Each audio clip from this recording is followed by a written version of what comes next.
Oke sahabat tercinta, sahabat terkasih dan sahabat tersayang dimanapun Anda berada, ketemu kembali dengan Trisno Jojana sahabatku.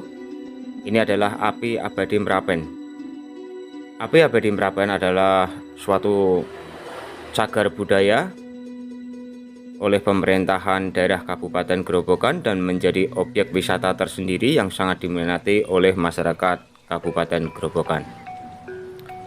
Selain itu, di era modern ini, Api Abadi Merapen juga dijadikan sebagai ritual khusus keagamaan serta pernah dipakai oleh event-event olahraga baik itu nasional maupun internasional.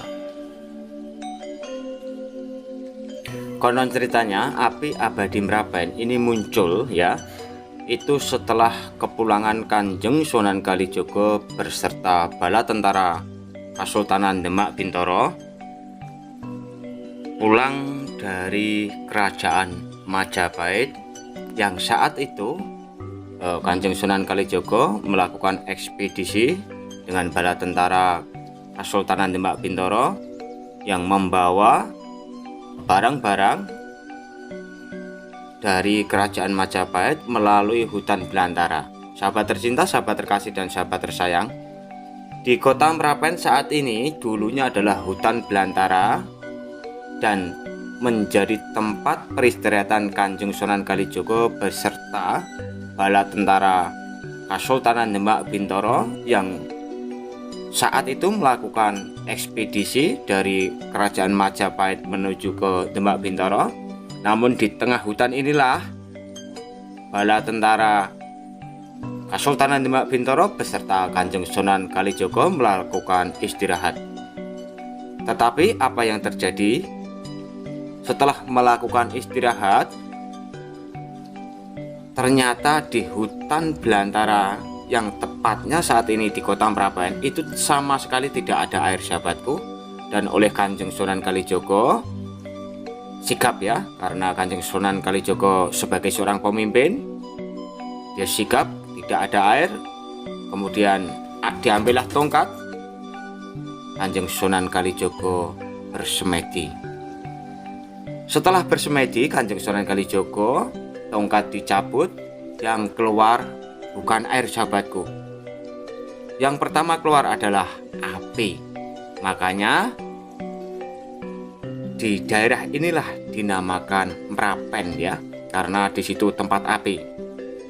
Setelah itu Kanjeng Sunan Kalijaga melakukan ritual khusus lagi untuk yang kedua kalinya dan dicabutlah tongkat milik Kanjeng Sunan Kalijaga.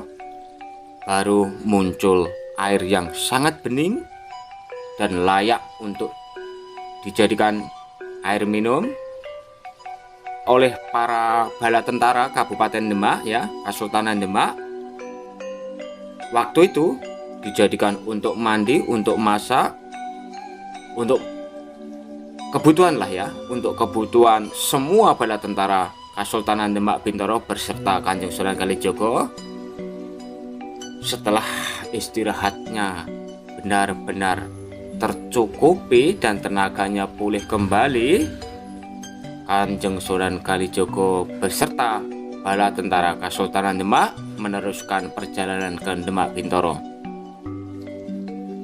Beberapa tahun kemudian Demak Bintoro ini sangat terkenal, bahkan pengaruhnya sangat luar biasa. Oleh Raden Patah diperintahlah Empu Supo sahabatku untuk membuat pusaka, khususnya adalah pusaka untuk kerajaan Demak Bintoro. Maka diutuslah Empu Supo untuk pergi ke daerah Manggarmas atau daerah Merapen. Tepatnya adalah di daerah yang saat ini menjadi objek wisata di Kabupaten Grobogan, Jawa Tengah.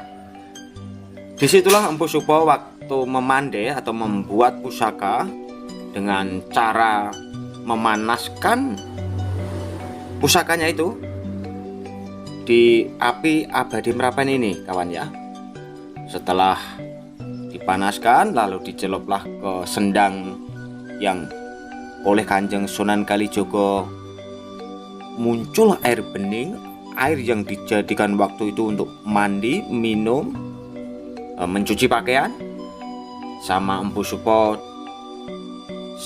saat diperintah oleh Raden Patah membuat pusaka, maka pusaka dicelup-celupkan ke sendang yang sampai saat ini air yang berada di sendang Dudo itu warnanya berubah menjadi kekuning-kuningan atau keruh.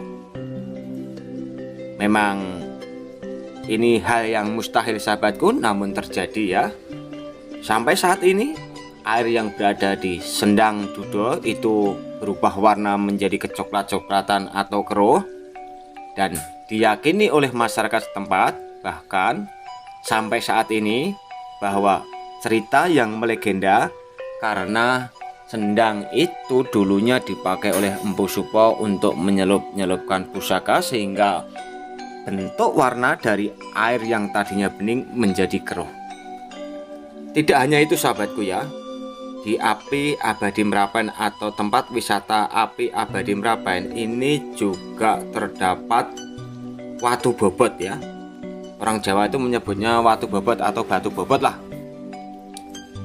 Watu bobot ini mempunyai cerita yang sangat unik dan sangat menarik, karena barang siapa atau siapapun bila mana mempunyai hajat tertentu atau mempunyai keinginan tertentu, apabila keinginannya ini ingin terkabul dengan cepat oleh Tuhan Yang Maha Esa, harus melakukan ritual di tempat watu bobot ini dengan cara doa-doa lalu mengangkat.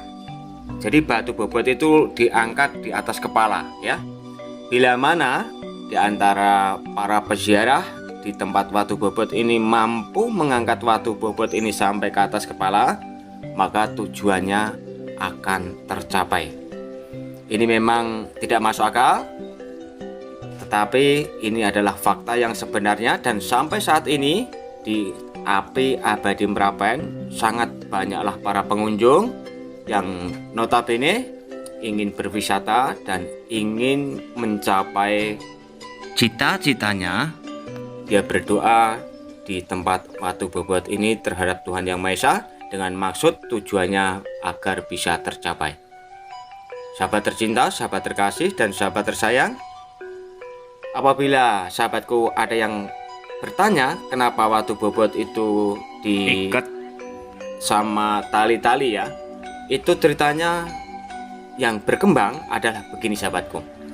Dulunya di kota Semarang ada seseorang yang ingin kaya, lalu dia angkatlah batu itu, namun tidak kuat sahabatku, padahal batu itu enteng.